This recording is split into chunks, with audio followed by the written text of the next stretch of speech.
Hi, good day. I'm Clark. I'm a marine engineer, a seafarer by profession. For years, I worked away from home, chasing the dream of giving my family a better life. Malaki naman talaga ang sahod sa barko. Pero sa totoo lang, hindi din madali. Pag nasa dagat ka, malayo ka sa family mo. Pag nasa lupa ka naman, no work, no pay. Ganun, paulit-ulit every contract. Habang tumatagal, napapaisip ako, hanggang kailan ako ganito? I wanted more than just earning. I wanted freedom, time, and purpose. Kaya nung last na sampa ko, I decided to take a risk.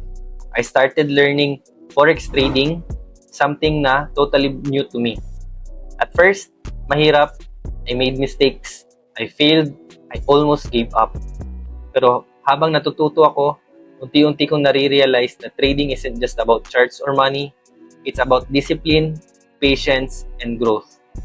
Soon, I started earning, and for the first time, I experienced something different. Kumita ako kahit nasa bahay lang, habang kasama ko ang family ko. Trading gave me what I've always prayed for, freedom and time. Ngayon, trading isn't something I do. It became my purpose.